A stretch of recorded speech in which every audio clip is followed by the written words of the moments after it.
د حضرت یوسف علیه السلام واقعات تدریج پورې ذکر شو چې کله حضرت یوسف علیه السلام د مصر د تاج او تخت خاون جوړ شو نو بهترین حکمت عملی وکړه او د قحط چې کوم دورانیه و د هغې دپاره غله چې دی هغه ذخیره کړه او د قحط شپې ورځې شروع کېدو سره یوسف علیه السلام د ټولو علاقو خلکو دپاره هغه دروازې کلو کړي د غلې تقسیم سلسله شروع کړه د کنعان نه د یوسف علیه السلام ورونه هم رالل او غلې حاصله کړه یوسف علیه السلام دوی لره وپېژندو او پوره معلومات یې واخیستو د خپل پلار د یعقوب علیه السلام او د خپل د حقیقي رور د بنیامین په باره کې او چې کله دوی واپس تلل نو اول خو دوی خو اعزاز اکرام یې وکړو او هر یو کس په سر باندې یو اوښ بار غلۍ ول ورکړه او چې کوم قیمت یې اخیستی و لږ شانتي نو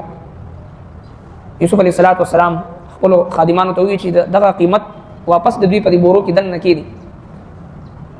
ننني آیتونو مبارکو کې دغه حصه ذکر کېږي چې کله دوی واپس رالل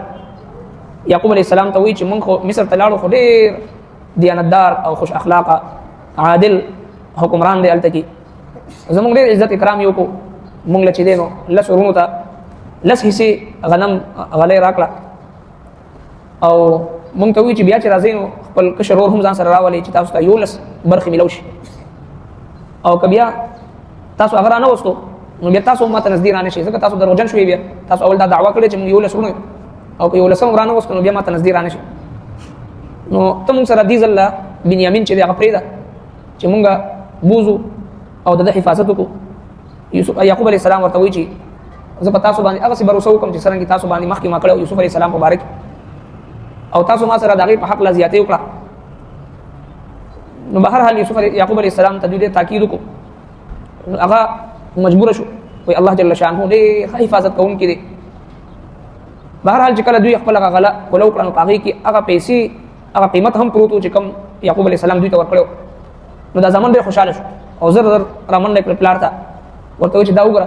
دومره عادل انسان دی دومره ښکلي اخلاقو والا حکمران دی چې موږ نه د غلو هغه پیسې هم نه د اخیستې فی سبیل الله موږ له راکړی دی نو بهرحال که موږ ځان سره ډیزل بنیامین بوزو نو موږ ته به ډېره فایده وشي نو موږ به د خپل سامان او د خپل رور د دې حفاظت به کوو او موږ ته به برخه او حصه به دومره میلو شي چې موږ راوړو نو خپل ټول متعلقینو ته اهل عیال ته رشدارانو ته په هغوی کې به موږ تقسیمو حضرت یعقوب علیه السلام ورته فرمایي چې زه به هېڅکله تاسو سره خپل دا زوی ونه لګم تر هغه وخته پورې چې تاسو ما ته د الله په ذات باندې قسم راکئ یقین دهاني وکئ قسم وکئ چې تاسو به د حفاظت کوئ مګر هغه صورت کې تاسو معذوره یې چې کله تاسو بې بسه شئ مجبوره شئ او ځای کې ګیر شئ او چې کوم وعده تاسو ما سره کوئ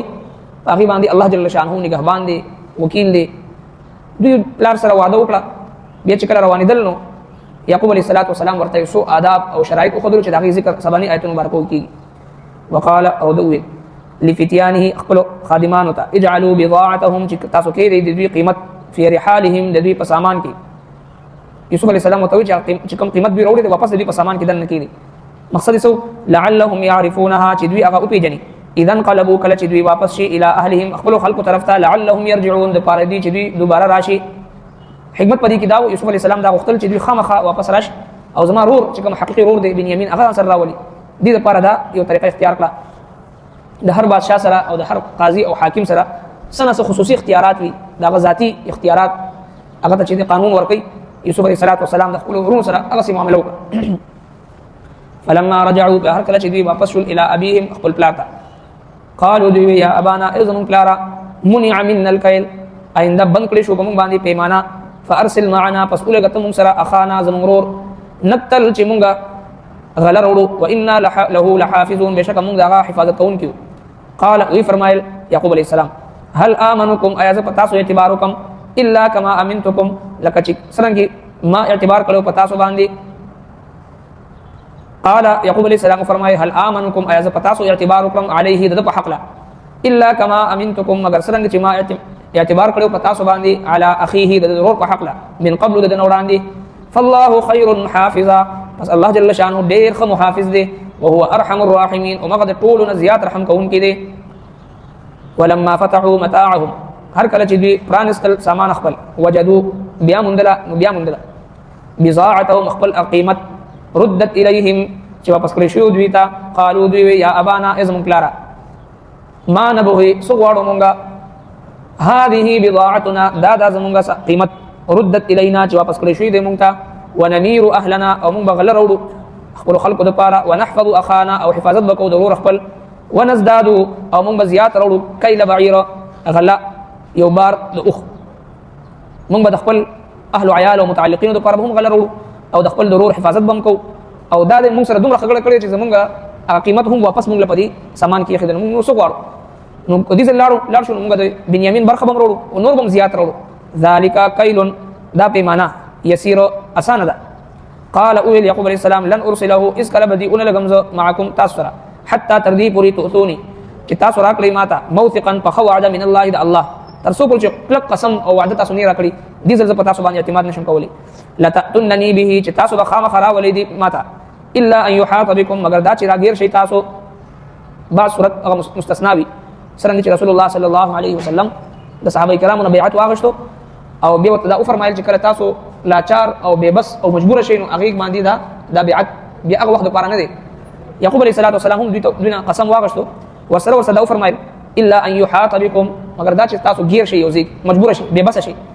ځکه چې انسان مجبور شي بebس شي نو بیا هغه خپل ځان حفاظت نه د بل چا د وعده وسه حفاظت او وخت بیا سړی نه ګناګاری چې قسم هغه مات چې بebس شي فلما اتوه بیا هر کله چې دی وکړه موثقهم خپل په وعده قال الله نو فرمایل یعقوب علیہ السلام قال الله نو فرمایل الله جل شانه علی ما نقول چې او خبرو چې مونږه وکړه وکیل ضامن دی نو په دې واقعیا کې یو څو فائدې مونږ تاسو ته حاصلېږي یو دا اولاد چې کله خطاکار شي نافرمان شي نو هغه سره قطع تعلق باندې کوي بلکې دغه اصلاح کوشش وکړي یعقوب علیہ السلام خو ګوري چې زما دي زامنو اول دروغ وي د یوسف علیہ السلام په باره کې رانه بوتلو او دیم دا چې د خپل وعده خلاف ورزي وکړه او دریم دا چې د یوسف علیہ السلام په شان دي خپل معشوم او قافلی ورته وی چې دا زمون غلام دی او تختیدل دی موږ خرڅو دی په خرڅ او څلورم دا چې د خپل د پلار د دل ازاري لحاظ اون ساتلو دا بیل ظلم کړو او پنځم دا چې د یو بے ګناه د قتل منسوبه جوړ کړه د یوسف علیہ السلام د قتل منسوبه جوړ کړه دا بیل جرم او یو شپږم دا جرم کړو چې آزاد انسان نه غلام په حیث باندې هغه خرڅ کو آزاد انسان نه غلام جوړ کو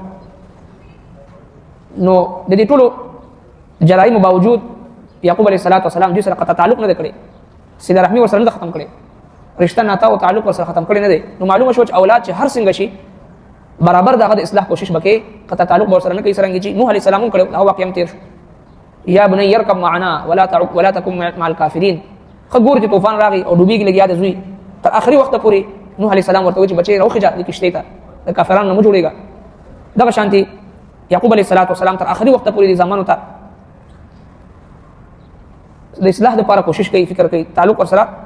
نه خرابوي او قطع تعلق ورسره نه کوي نو معلومه شو چې همیشه د خپل اولاد د اصلاح په حواله سره فکرمن اوسېدل پکار دي قطع تعلق ورسره کول دانه پکار ترجمه ته بول وقال او اول